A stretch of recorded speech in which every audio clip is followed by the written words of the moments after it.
Greetings, I'm John O'Toole. Welcome to the FaerySpeak. The FaerySpeak is an opportunity for me to do a channeling session for you out there in the audience. Now, how do you say I do that? I set my intent to read you in the future. Now, I'm not going into the future to do the reading. I'm just setting the net into the energy that I read is from your process.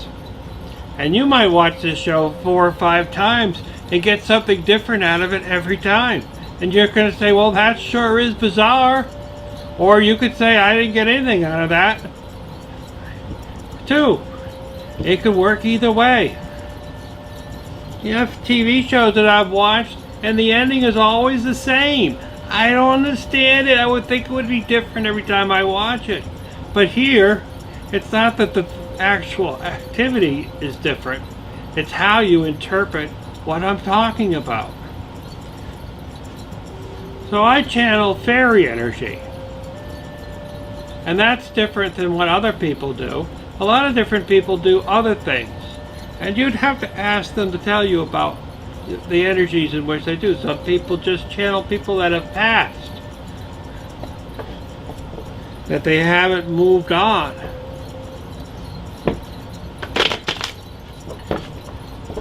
There's always different kinds of things.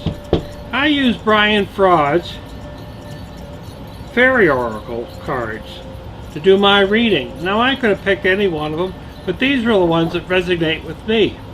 If you want to do your own tarot readings of yourself or your friends, or you want to start doing readings for other people, you should go someplace like the Crystal Essence over in Great Barrington, Barnes & Noble maybe, or some other New Age store. If you actually can go there and look at the different ones that they have, and actually maybe even talk to the store owner that can give you some guidance, you might find one that actually works for you. Certainly could work. That way you're not, if you could order them online, you might save some money ordering them off of Amazon or some other online bookstore, but you're not going to be able to touch it. And you want to touch it before you actually buy. That's what I'm just suggesting.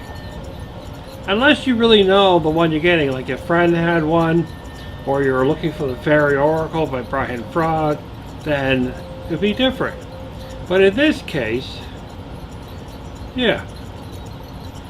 In this case, you know, it's best if you just be able to actually touch it and read the back and maybe talk to the store owner. I'm sure over Crystal Essence they could help you. I haven't been in that store for a long time, but I did love it when it was there. There was another one in Lee. I really liked that store, but that's not there anymore. Just want to hide that one. How do they do it? How do dealers do it? They spread them out, and they're like perfect. I'm sure it has to do with the way the hand holds the cards. We're going to pick out 6 cards.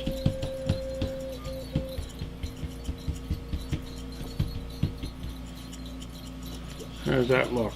A little lopsided. We're not striving for perfection.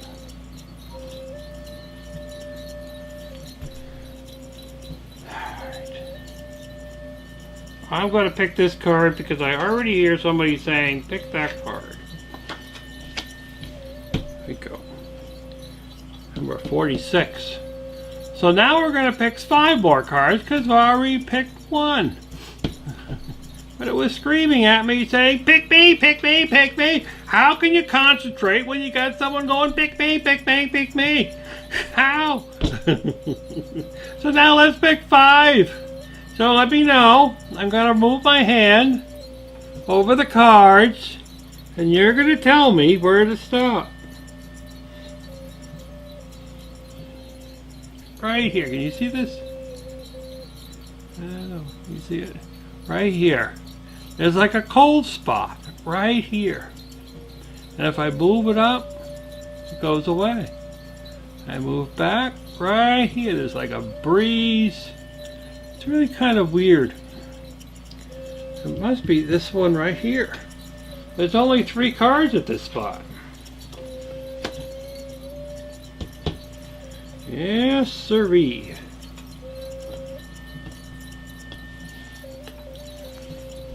Yes, sirree, Bob. Oh, did you meet Harry? You might, if you watched the other shows, you've met Harry. But if this is the first time, this is Harry. Harry as in hairy feet. H-A-I-R-Y. Feet. He's a friend of mine.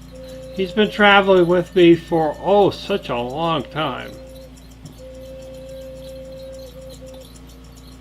Did a workshop with another fellow channel, and they introduced us to our fairies. And this was him. Took a little while to get used to the fact that this guy was following around everywhere. Sticking his head in places, distracting me. But now it just seems like, you know, someone you don't want to be without. Hairy feet. He's a gnome. About 4 feet tall. Very hairy feet. You might even see him walking into the store with me over at Big Y. Yeah, that's Harry. So let's pick another card.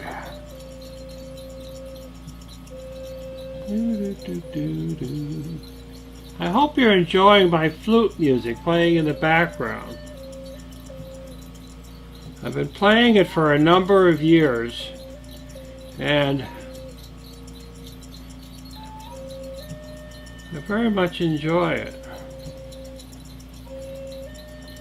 I always play the same song. I try to learn to play other people's music, but I always play the same song, almost as if I'm channeling a Native American energy, and I have a pretty good idea. I met this Native American energy up on Eagle Rock, down in Colorado, and he's been following me ever since. Now, I started playing the flute before that, but not very far before that. So, one more for now. Alright, I'll take this one, because I keep hearing it. Pick me the one on the end. Ooh. Ooh. Ooh.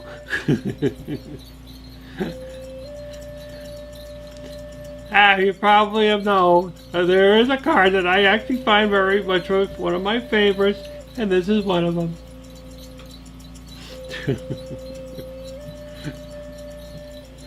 Okay, but we can't, I won't read that one yet. We'll start from the beginning. Well, the first one is called The Friends. Number 46. Reminds me of Figment. I have to zoom this in a little bit.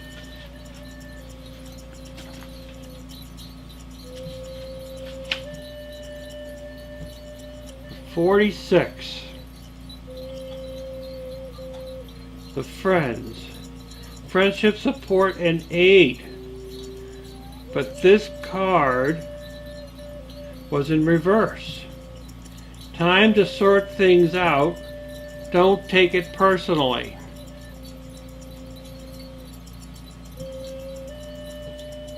Interesting, eh? Now, this reading is actually a second reading of the day, in which I've already started doing a reading from earlier.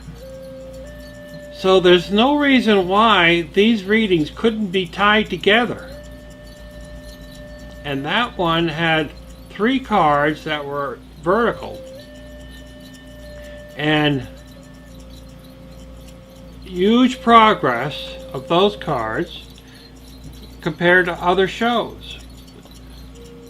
So there's a big data boy out there for all of you out there, and even those that are new. People that are actually doing this are also doing it subconsciously for others to help others move along. Much better to do it yourself. But it's always good to have some encouragement along the way. So this is where, you get the crowd alongside running down the track, and they're all cheering for you. Well, that's how it is. The people before you are cheering for you to move along.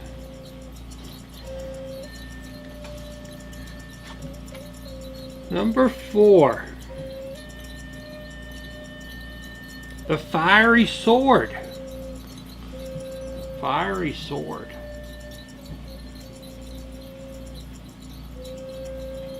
He of the fiery sword. The active principle, spiritual will, justice, protection.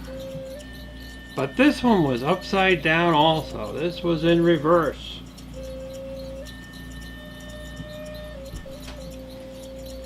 This one was in reverse. Archetypal energy blocked or other involved issue. So here we've been moving along pretty good. We've made some huge strides, but we've also are running up against some blocked energies. And that's how it works. It's like going on a roller coaster. You climb, you climb, you climb, you climb, you climb, you climb, you climb, you climb, you climb. It's resistance, resistance, resistance all the way up, and it's tugging and tugging and tugging all the way up, and then you get to that top part, and whoosh, you get that huge pleasure of riding down the roller coaster. And then you start going back up again, because that's the way it works. You work on stuff, you achieve it, you cheer, everyone's excited about how far you've come, and then you move on to your next piece. That's what we're doing here in life. We're moving through the stuff that we wish to learn about, so we pick this lifetime to learn about certain things, and then we can put in our tool belt and carry that on to the next life. Most of the time, we don't start all over from the beginning. We move along. So you probably say to yourself, well, golly gee, if I've given me this plate of stuff to do, I can't imagine what my other lives were like. Well, there's people that can help you see those. I'm not one of them.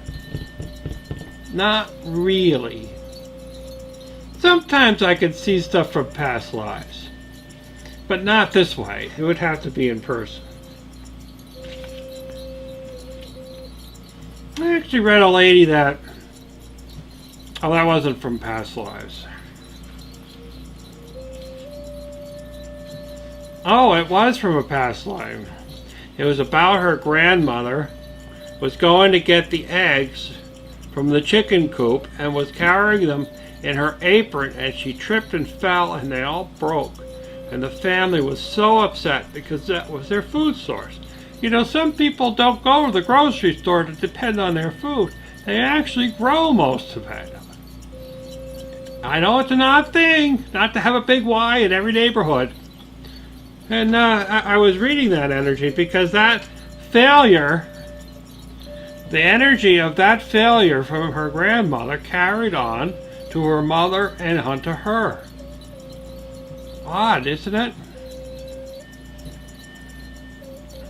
It's like the wounding in the garden. It's a long story about the garden, and I don't think I can cover it in the show. It would have to be at another time, and it'd really be face to face, I would think. I thought about it, sharing it on one of these, but it's a little involved. But essentially, when we were cast out of the garden, as that was in the beginning of the Bible, where Eve ate the apple, which was knowledge. There was some guilt there put on Eve because she threw everybody out of the garden. That guilt got carried down through the feminine energy, the women, and that often when women have guilt about success, it stems back to the garden, to that feeling. Now we've been moving through a lot of that healing. And it's taken a long time. How long has it been since the garden experience? Well, more than I could count on my hand. More than that. But that's where we're at. So it is kind of an interesting thing. So that was where that reading was. The grandmother's guilt was passed on to the mother, that she couldn't be trusted. And of course the daughter had the same energy, and she just happened to know the story. Imaginary fears, unreal hazards, realistic cautions. But this was another reverse card. We've got a lot of reverse cards in this reading.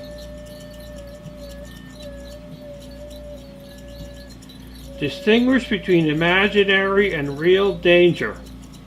Maybe there is a monster in the closet. This is actually what we were just talking about. Interesting, isn't it? The real fear of the person dropping the eggs. But that fear was 3 generations old. Why should you continue being blamed for that? Oh, don't trust the women. They'll drop the eggs. Go pick them up yourself. Sounds silly, doesn't it? But I bet you can relate it to something in your life, whereas family members or a boss or friends continue to blame you for the same thing, or maybe it's something that a mistake you made at some point and you think you've gone past it, and somebody continues to bring it up, and you've got to let go of that energy. So when they bring it up, it doesn't mean anything. Or you could just say, hey, I've learned from that. Stop bringing it up. Grow up, guy. Grow up, sis, or whoever it is that is taunting you. Oh, that, no. You know, I don't think we've pulled this card ever. It's hard to believe that there's a card that we haven't picked. Oh, that gnome. Trickster, creative chaos, wild gifts, breaking habits and patterns. This one was reversed. The reversed is it's always reversed. So,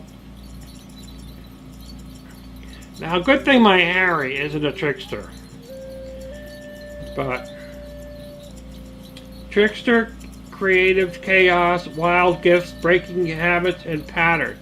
Now breaking habits and patterns has to do with that story we just talked about dropping the eggs. Isn't that interesting? You'd almost think I had planned this. I do look at the cards when I pick them up, but I don't spend a lot of time looking at them, but that doesn't really matter. The reading kind of flows along. It's really kind of cool. Taten the self. Acute intellectual quickness, mental synthesis, and discerning.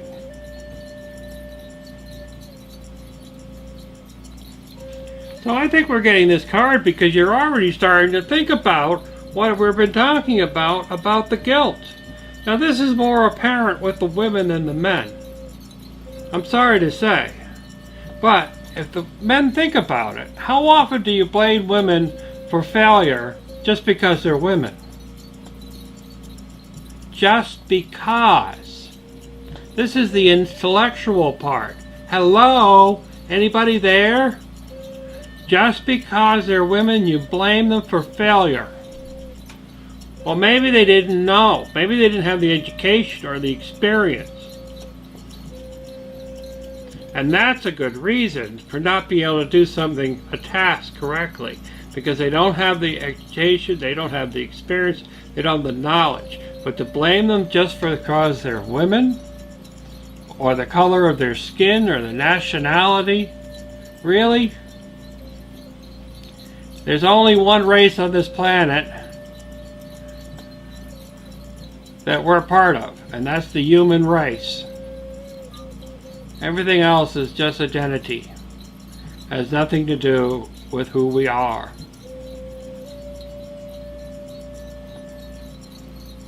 So if you've been blaming women for failure just because they're women, stop it. And apologize. And don't do it again. Because the apology doesn't mean anything if you don't back it up. Cabaria of the waters. How did I pick that up? It was like this, wasn't it? Yep. Barriers of the waters, number 37. Emotional serenity meditations, gratefully accepting change. Emotions, serenity, meditation, and gratefully accepting change. But unfortunately, this one was in reverse. Perhaps a cold shower is in order, or just cooling off. Collection of pixies.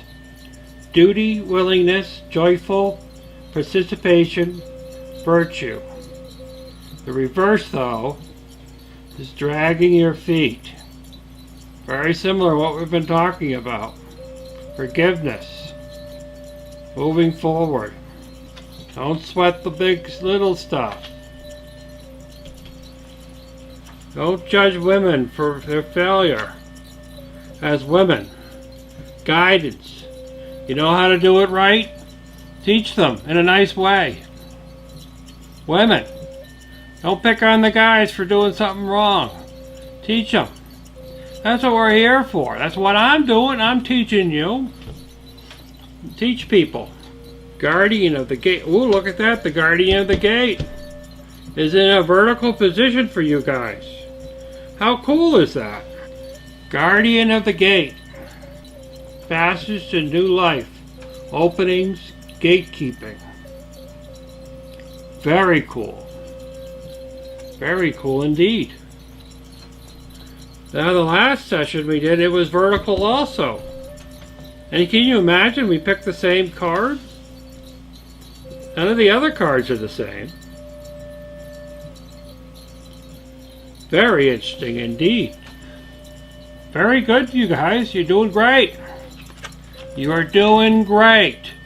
Both the men and the women are doing great. The green woman. Wildness. Natural magic. Expectant of gratitude. But this one was in reverse. Growth is stunt. Shift from one extreme to the other. So we have some forgiving of the past.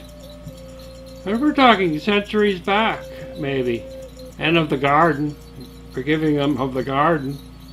Who wouldn't have picked from the tree of knowledge? Who? Sooner or later, you'd want to know, what was it all about? You'd get bored with what you were doing and you'd want to have something new. So, that's the end of our show, the FaerySpeak. I hope you're enjoying it. I hope you're having fun. I hope you're at least having fun watching me have fun. If you have any suggestions or you'd like a reading, you can contact me through the station. And I hope that you actually are getting something through this and using this energy to move forward. But until next time, the fairy speaks for you. Ta-ta! So I wish to share with you a tool of healing that has to do with this last card that we picked up. This one here that talks about open heart surgery. Now sometimes when people harm you, they feel like they're stabbing you in the back, or you feel like it's a knife wound, or, you know, something like that. metaphorically, some kind of emotional wound. Well, there's a way that you can emotionally heal it with metaphysics. And it helps. And essentially what you're going to do is you're going to close your eyes and you're going to think about it in your mind's eye about what part of the body that wound is at. So say that it was in your back and you felt like somebody was stabbing you in the back. So in order to heal it on an emotional plateau, what you would do is you would imagine that wound. You would take a ball of energy like this. We'll go down to here. So you take a ball of energy and imagine this ball of energy as a golden, yellow, and white light. So I'll take a ball. Let's get out the Play-Doh and grab yourself a ball of yellow and another ball of golden Play-Doh and another ball of white. And you want to take that and stick it all together and rub it all together in a big ball like that. And it's got all these swirls through it. You're doing this in your mind, remember, not real. Do they even have gold Play-Doh color? I don't know. That's why we're doing it in the mind. So you're going to take it and you're going to put it in this nice ball. Now you're going to imagine where the wound is, or whether it's a cut, a knife wound, a bullet wound, whatever it is that you're thinking it is. You just want to take the bullet out. You don't want to leave it in there. So you take this ball and you stuff it in that hole. You open it up and you stuff it in there and you close it up. And when you go to close it up, you're going to take a needle with a thread, and the thread is going to be made up of the same color as that ball. Some yellow and some white and some gold. Now, yellow and gold might be the same. Hey, it's a little different. So you can think of the difference. You're going to take that needle and thread. You're going to put that thread through that needle, and it's going to be really easy because you're thinking of it in here and you're not doing it physically. I have a tough time with needles. And then you're going to sew up that wound with it. Sew, and seal that slit or hole up nice and tight with this gold thread. And then when you're all done, take a little bit left of that Play-Doh, because you probably have a little left, rub it on that wound, and let it go. You might have to do this a few times just so that it